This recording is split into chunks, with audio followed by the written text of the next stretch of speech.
Di video saya kali ini kita akan belajar mengenai macam-macam gaya bahasa. Gaya bahasa, salah satu keindahan puisi terletak pada gaya bahasanya. Gaya bahasa yang sering muncul dalam puisi adalah personifikasi, simile, metafora, metonimia, sinekdok, repetisi, pernyataan retoris, dan ironi dalam buku Sayuti tahun 2002. Personifikasi yaitu mempersamakan sesuatu benda dengan manusia. Contoh, air memberontak dalam ingatanku. Ada kata air memberontak. Contoh yang kedua, daun itu menari-nari sangat gemulai. Selanjutnya, maja simile. Simile yaitu membandingkan satu hal dengan hal lain dengan kata-kata pembanding, yaitu seperti bagai, laksana, semisal, seumpama, sepantun, sebagai, serupa, bak, dan sebagainya. Bentuk pembandingannya eksplisit. Contohnya, wajahnya bagai bulan purnama yang indah. Matanya seperti cahaya yang menerangi hati. Majas metafora. Metafora yaitu menyatakan sesuatu sebagai hal yang sebanding dengan hal lain yang sesungguhnya tidak sama. Bentuk pembandingannya implisit. Contoh, dia bunga desa beraroma wangi. Dewi malam yang menjelma mimpi. Ada kata bunga desa dan Dewi malam. Majas metonimia. Metonimia yaitu pemanfaatan ciri atau sifat suatu hal yang erat hubungannya. Contoh, adik beli aqua dengan sisa uangnya.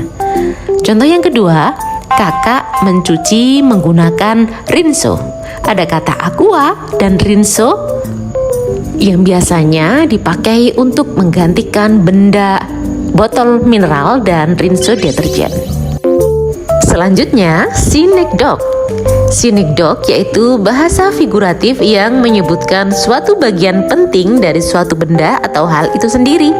Ada dua, sinekdok pars pro toto dan sinekdok totem pro parte. Apakah itu? Di slide selanjutnya.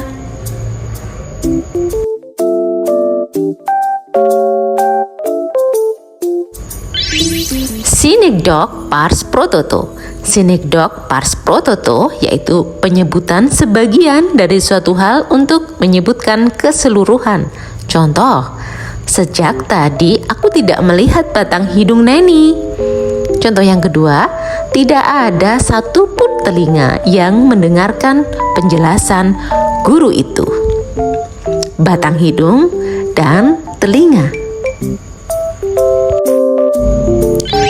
Sinekdok totem pro parte. Sinekdok totem pro parte yaitu penyebutan keseluruhan dari suatu benda atau hal untuk sebagainya. Contoh, pertandingan futsal SMA Negeri 1 Rengel dan SMKN 1 Rengel berlangsung sangat seru. Indonesia berhasil mendapatkan medali emas dan penghargaan Best Financial Literacy. Majas repetisi. Repetisi berfungsi sebagai penekan dan melukiskan keadaan atau peristiwa yang terjadi secara terus-menerus. Contohnya, belajar, dan terus belajarlah agar kamu bisa mencapai cita-citamu. Wajahmu sungguh manis, manis dan sangat manis.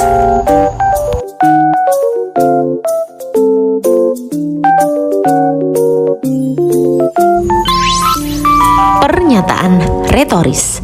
Pernyataan retoris yaitu sarana retorik berbentuk pertanyaan yang tanpa perlu dijawab karena jawabannya sudah tersirat dalam jalinan konteks tersedia atau jawabannya diserahkan sepenuhnya kepada pembaca atau pendengar.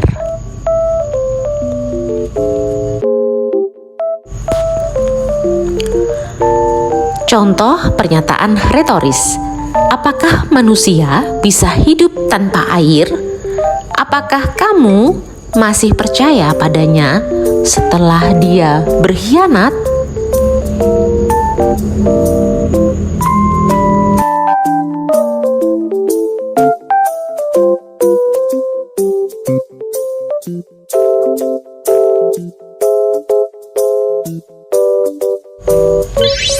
Majas ironi.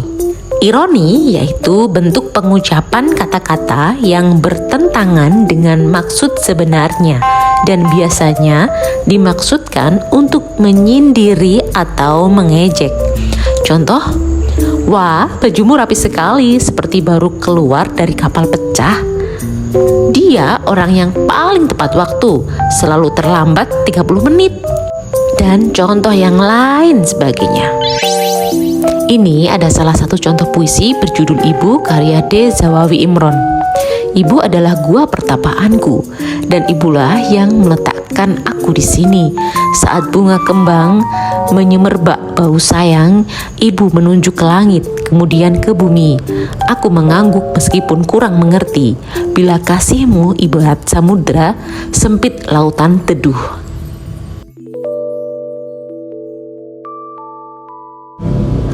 Tempatku mandi, mencuci lumut pada diri. Tempatku berlayar, menebar pukat dan melempar sauh. Lokan-lokan mutiara dan kembang laut semua bagiku. Kalau ikut ujian, lalu ditanya tentang pahlawan, namamu ibu yang kau sebut paling dahulu. Lantaran aku tahu engkau ibu dan aku anakmu. Bila aku berlayar, lalu datang angin sakal, Tuhan yang ibu tunjukkan telah ku kenal. Dalam puisi tersebut banyak ditemukan metafora. Ibu digambarkan dengan metafora gua pertapaanku yang berarti tempat bersemayam saat belum terlahir, dan bidadari yang berselendang biang lala yang merupakan gambaran ibu yang sempurna seperti bidadari berselendang pelangi. Metafora juga tampak pada baris sebelumnya, bila aku berlayar lalu datang angin sakal. Di dalam baris ini berlayar berarti mengarungi kehidupan di dunia.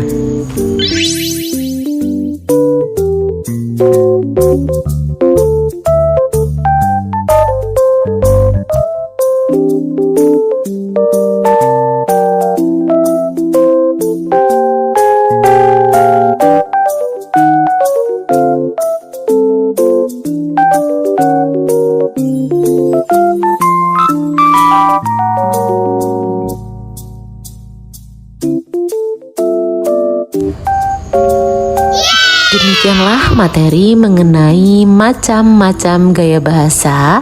Semoga bisa bermanfaat bagi kalian semua. Dan mohon maaf ada beberapa kata yang belum sempat saya bacakan. Kalian bisa baca sendiri. Dan selamat belajar. Semoga sukses. Dan wassalamualaikum warahmatullahi wabarakatuh. Sampai jumpa di video berikutnya.